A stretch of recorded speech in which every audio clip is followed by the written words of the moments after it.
Desde que desencarnei, depois de trabalhar longos anos e porfiadamente nas hostes mediúnicas, tenho meditado bastante sobre o tema essencial, que é a usina humana, a centelha divina, o homem transcendente.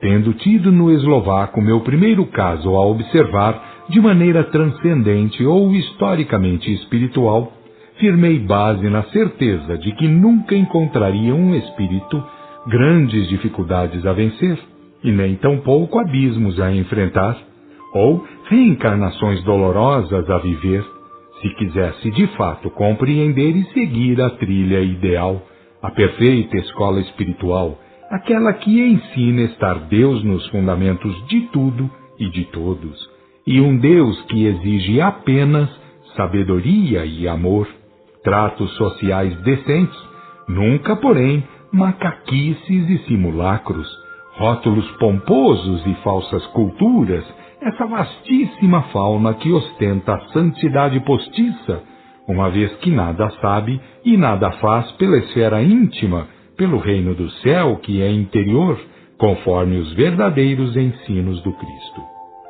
Chamado dias depois, para sondar o histórico daquele pobre eslovaco, encontrei a mim e a outros, alguns tantos mais pobres ainda, porque muito mais errados, fartamente carregados de gravíssimas faltas, muito sangue derramado, perseguições e crueldades pelo curso de toda a vida, e muitas tormentas pelas vidas afora.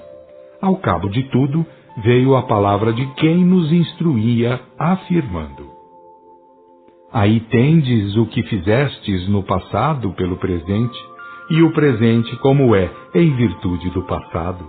Tendes a história da humanidade, pois que tudo se resume em marchar do indivíduo para a coletividade, encontrando nesta soma dos erros ou dos acertos dos indivíduos em particular. Quem somos? Somos o passado, somos o presente e seremos o futuro. Como viremos a ser? Viremos a ser como nos fizermos. Qual o entendimento ideal? E depois de breve silêncio, olhando grave e fraternalmente para nós todos, ideal é o entendimento que reflete a sabedoria da lei, do amor e da revelação. Ideal é cultivar as virtudes fundamentais, os valores da consciência e os poderes da inteligência. Aquele que se entrega a inventar e a cultivar aparências de culto religioso, macaquices comerciáveis, naturalmente se desvia do reto caminho da sabedoria e do amor.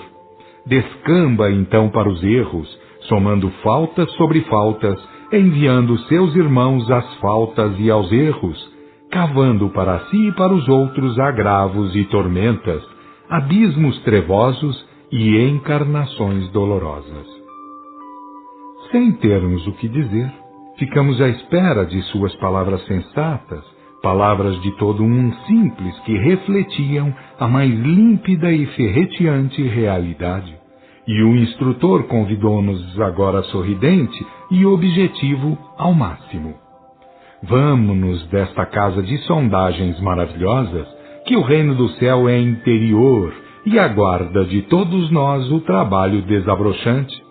Vamos procurar a melhor forma de servir, de ser socialmente decentes, a fim de podermos seguir a trilha dos Cristos, não com adulações repugnantes, não criando rituais e engodos com que engordar vaidades e empanturrar bolsos e estômagos, mas sim para realizar o Cristo interno, a exposição das virtudes divinas que jazem em nós mesmos em estado latente.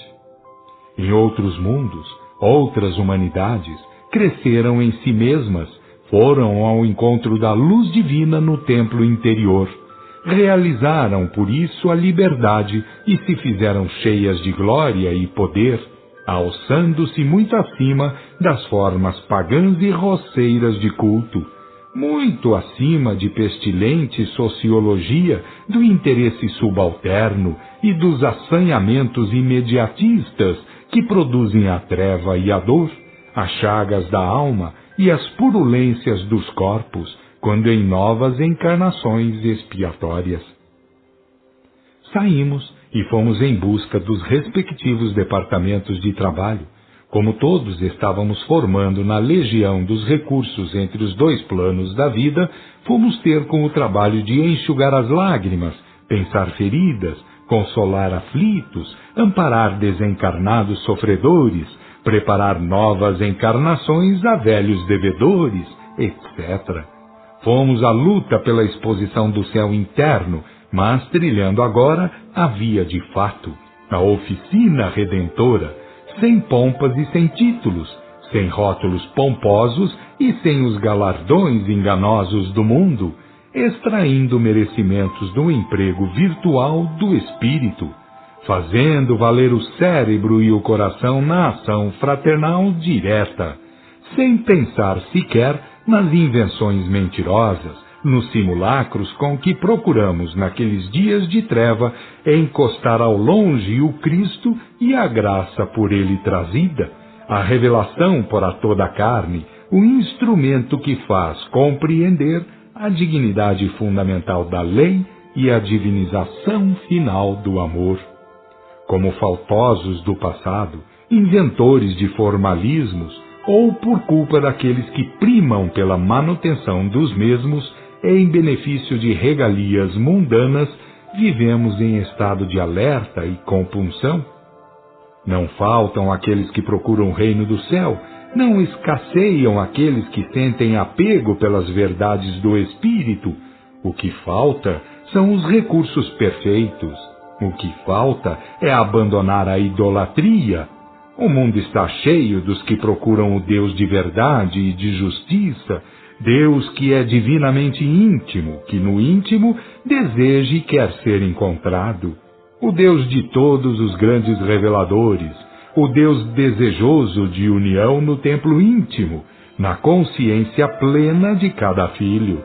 Mas, infelizmente, não é assim que os filhos vivem a procurar o Pai Divino, o fundamento essencial do infinito e de todas as infinitas partículas. Procuram-no, é certo, mas pelos escaninhos do erro, sem espírito e sem verdade, por meio de fantocharias inventadas por homens, através de salamaleques vendidos ou comprados, sempre em desacordo com os mandamentos da lei, sempre, ou quase sempre, resistindo à revelação, à comunicabilidade dos anjos ou espíritos, por onde veio a mesma lei. A Escritura diz muito bem, aspas, porque não poderão jamais morrer, porquanto são iguais aos anjos e são filhos de Deus, visto serem filhos da ressurreição. Fecha aspas. Lucas capítulo 20. Aspas. Ora, Deus não é o de mortos, mas de vivos, porque todos vivem para Deus. Fecha aspas. Lucas capítulo 20. Aspas. Vós que recebestes a lei por ministério dos anjos e não a guardastes. Fecha aspas. Atos capítulo 7. Aspas. Porque se a lei que foi anunciada pelos anjos ficou firme e toda a prevaricação e desobediência recebeu a justa retribuição que merecia. Fecha aspas. Hebreus capítulo 2. Mais do que ninguém, temos a obrigação de lembrar a revelação como sendo instrumento divino de informação e consolo, tendo sido parte integrante da pior de todas as corrupções. Lembramos com reverência a palavra do Senhor. Aspas. Eu tenho ainda muitas coisas para vos dizer, mas vós não as podeis suportar agora. Quando vier, porém, aquele Espírito de verdade, ele vos ensinará todas as verdades, porque ele não falará de si mesmo, mas dirá tudo o que tiver ouvido e anunciar-vos-á as coisas que estão para vir. Fecha aspas. João capítulo 16. Recebendo ordem, cumprindo deveres, fazemos a parte que nos toca, de direito e de obrigação. Poderemos estar 500 ou 1000 anos adiante do tempo em que viveis, talvez até mais, pois a religião perfeita é para espíritos perfeitos. e, em verdade, ninguém irá realizar prodígios evolutivos. Casos de consciência, de caráter, não se modificam em 100 anos, e nem mesmo em centenas, quando se transformam em coletivos, em problemas da humanidade inteira. Todavia, custe mais, ou custe menos, ou custe lá quanto custar, tereis que trilhar a senda justa, porque todos deveremos trilhá-la, à base de lei, de amor e de revelação, para atingirmos a plenitude religiosa, a união perfeita, a adoração em espírito e verdade.